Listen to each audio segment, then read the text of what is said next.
कहानी लेखन। बच्चों, आप लोगों को परीक्षा में प्रश्न दिया जाएगा कहानी लेखन के लिए, जिसमें आप लोगों को कहानी की रूपरेखा दी जाएगी, जिसके आधार पर आप लोगों को कहानी लिखना रहेगा और कहानी के लिए उचित शीर्षक भी देना होगा, यानी एक अच्छा सा नाम जो कहानी के आधार पर बना हो। और फिर आप लोगों को उस कहानी से क्या सीख मिली वो भी लिखना होगा।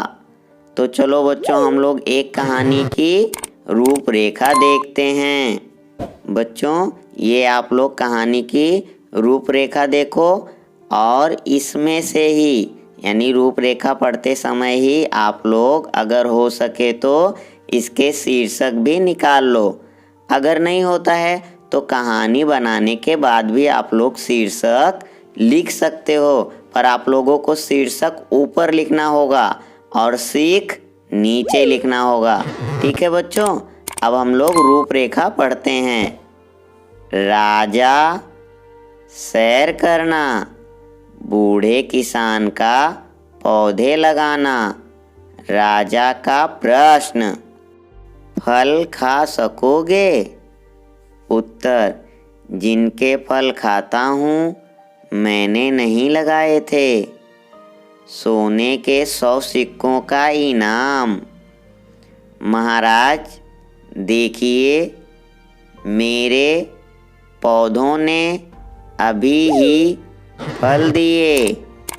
बच्चों, यहाँ पर इस रूपरेखा के आधार पर एक कहानी बनाई गई है, जिसका शीर्षक दिया गया है यहाँ पर दूरदर्शी किसान अथवा आम के फल।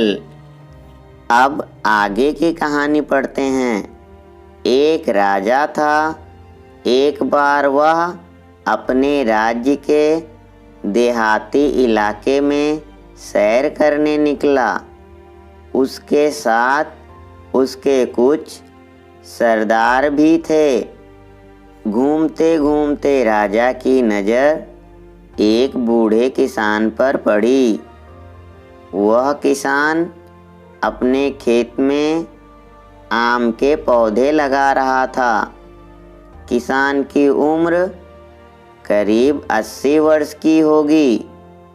राजा किसान के पास पहुंचा।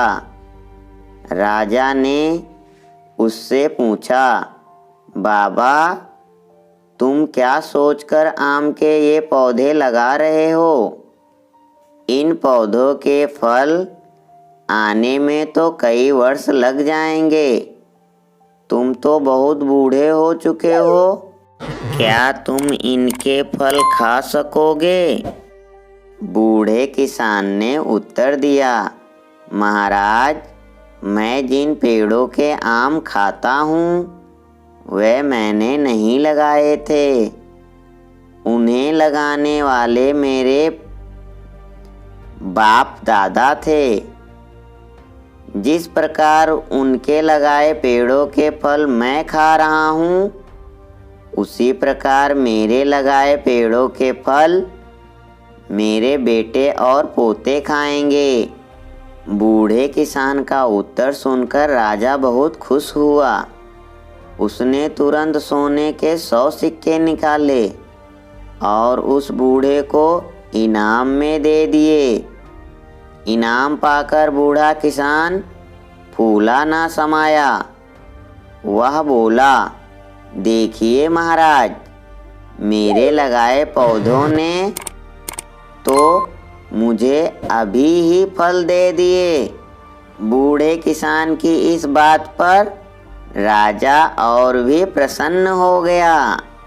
सीख, दूसरों को सुख पहुंचाने का कोई भी प्रयत्न प्रशंसनीय है।